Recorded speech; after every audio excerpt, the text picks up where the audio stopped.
Hey guys, it's Charlie, and it's Subs Week on OurPaganOpinions. I'm Charlie, and I'm your Wednesday sub. Today I'm going to be talking about... Sorry, my roommate's puppy is making noise.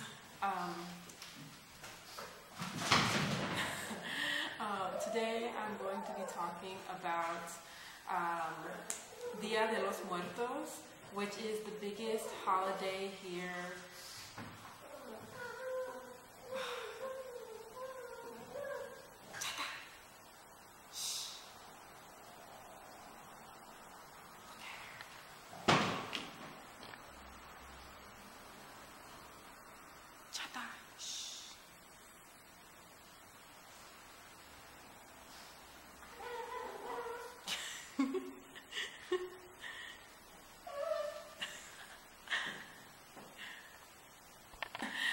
Today, I get to talk about whatever I want.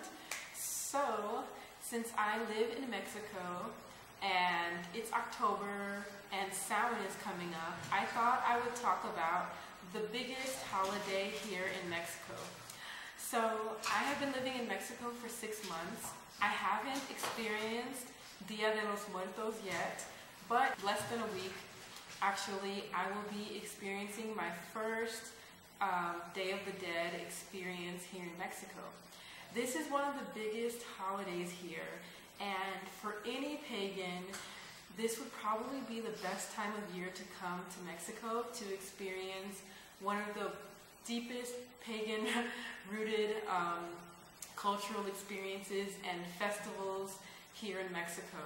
And I'm really excited to have the opportunity to stay here and experience it. I have a note card and I have some notes on some things that I want to talk about to introduce you to this holiday. So, Day of the Dead begins at midnight on October 31st. So it's not really the day of Halloween. Actually, here in Mexico, I was told that they are starting to celebrate Halloween, like as in the holiday that we celebrate in the US, where some kids do dress up and go trick-or-treating.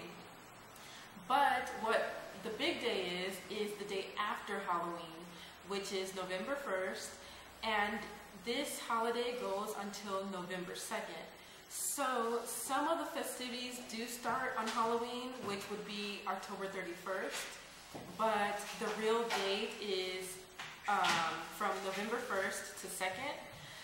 So you can consider it a 3-day festivity, or you can consider it a 2-day festivity. If you hear noise, it is my roommate's puppy playing with paper and her toy. So, excuse me when I look down to my notes. Okay, so what is celebrated on Day of the Dead, Dia de los Muertos, is pretty much it's a day for the dead. It's to celebrate their life, to celebrate death, and it's a day where they believe that, similar to Samhain, where their ancestors come back for that time, and it's a time to be with their ancestors' spirits and to have a time of joy and remember their lives, but also celebrate their death. So here in Mexico, death isn't really like such a sad, traumatic thing as we see in the US. In the US, death is more of a really sad time, it's something that we don't really talk about. But in Mexico, death is something that is celebrated here, which is why it is the biggest holiday of the year. So, Day of the Dead is actually a national holiday. Many things are closed on that day. Most things are closed, especially banks. And it's a time where families gather together. It is similar to Samhain. The only thing that is very different is the mood of the dead. Halloween or Samhain, well, for us, Samhain is not really an extremely sad time. But death in the US is a very sad thing. It is something that is mostly feared But in Mexico, it is not really something that is to be feared. It is a big part of life. Just as we have birth, we have life, and we have death. Here in Mexico, it is considered a part of life, and it is a part of life where you're actually really living when you're dead, because you're only here on earth for a short time. So the real part of life is death. So death is something to be celebrated. They cook meals typically that were originally loved by their deceased family members. This is a big time where there's a lot of cooking, there's a lot of food around, and it's kind of like Thanksgiving for the dead. Many of you who have celebrated Samhain know a lot of the rituals that you might have. You might build an altar, you might maybe tell stories of the dead. These are some things that happen during Day of the Dead. So what is done is meals are cooked for the family. Altars are built in the homes. What the altars typically consist of are flowers. The typical flower for this holiday are marigolds. Marigolds are the traditional main flower for this holiday. They're like a bright orange color, and it is usually seen all around the town, in the homes, and at the cemeteries. So what is done is an altar is set up at the home, and this consists of marigolds, and what you typically would think of when you think of Dia de los Muertos is skulls. So there are sugar skulls, which are like a candy type skull, and it's made of sugar. So you will see sugar skulls, you will see just skulls in general. These can be around the altar. Typically, the altar will have photos of the family. You can put possessions of the family members, things that they like to use, their favorite items, and you can also put food for the family member and the crops that are mostly grown and very prominent at this time of year. Sorry, I'm really distracted from the puppy. Dia de los Muertos is rooted in paganism. It is rooted in the Aztec culture, and it is combined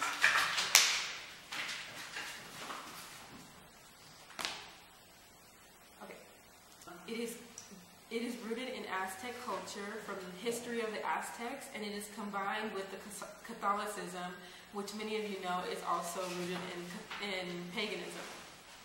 So they combine 2 days that are celebrated. They combine All Saints Day with this, which is a Catholic holiday, and they combine it with All Souls Day. So All Saints Day is on November 1st. All Souls Day is on November 2nd. This is kind of like a combination of the two, and it's celebrated together. So while people are Catholic, they still celebrate a lot of the pagan-rooted things. So there are many images that are related to this holiday. Some of the images are of death. Most of them are of death. And the first thing that you would probably think of are the skulls. You will see a lot of skulls during this time.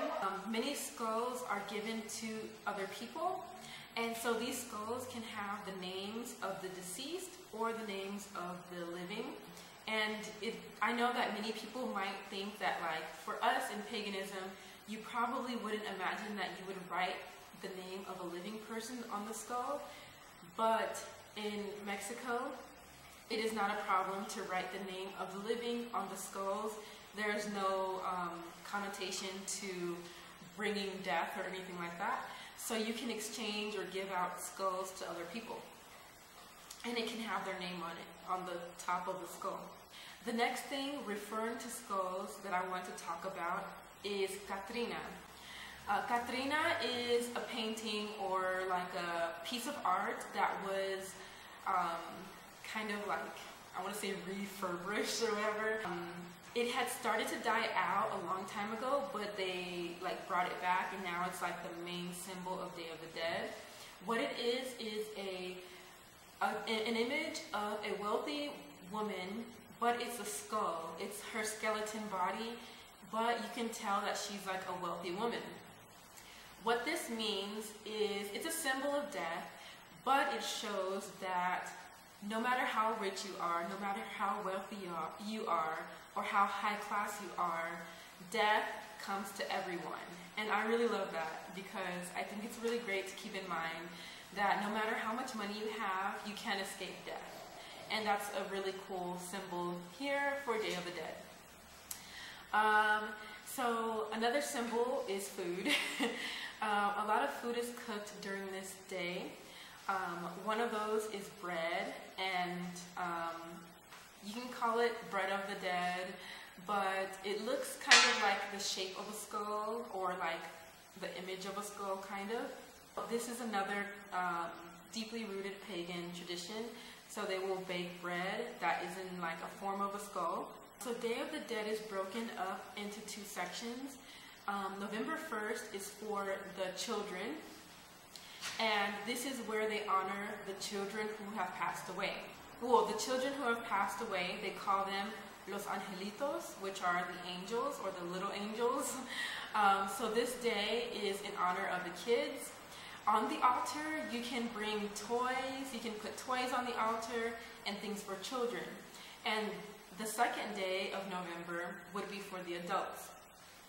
And what this is you can bring tequila, you can bring pulque, which is very common drink here. You can bring mezcal, which is another common drink here. So now I'm going to explain to you some similarities and some things that you might want to try for your Samhain, or if you want to try practicing Day of the Dead. So what people typically do for Day of the Dead is they build an altar in their home. They build an altar with, like I said, marigolds. So you can try incorporating, if you can find marigolds in your town. What they do is you can decorate the altar with marigolds, and you can also leave a trail of marigolds from the altar inside the house, leading all the way out of the house, even just to the door, but it's even good to leave it out a little bit more further outside of the house. What this does is guides the spirits that are coming to visit from the door to the altar. That way it leads the spirits of your deceased to the altar. Another thing that people do is they put the pictures of their family members on the altar. What you can also do in order to guide the spirits home, just like we would smudge or we would use incense or a bell or something like that to either send them away or let them know that they can go or guide them away. Another common thing is that when Day of the Dead is over, incense is used to guide the spirits out of the house. So you would start from the altar, leading out to the door, to the front of the door, which leads the spirits back out of the house, because you don't want to keep the spirits there. So another thing that you can do for Samhain is visit your cemetery. Here in Mexico, cemeteries are full of people, food, and music. People dress up like skeletons, and it's really cool. And I haven't experienced it yet, but I'm really excited to experience it. But the streets are filled with people celebrating death of their ancestors. Many people do build altars at the cemetery. They bring the food of their favorite foods of the deceased to the altars, to the cemetery. So I recommend that if you don't get a chance to practice Day of the Dead, if you do have a cemetery in your area and someone has been buried there that you know, that maybe you can go put fresh flowers on their altar. You can make sure that everything is neat at the altar, at the grave site. This is a very special time to make sure you honor the deceased and that you don't forget them. So I really hope that this video sparked some ideas for your Samhain. So I hope that this video came in good timing, and I will see you guys later. Bye.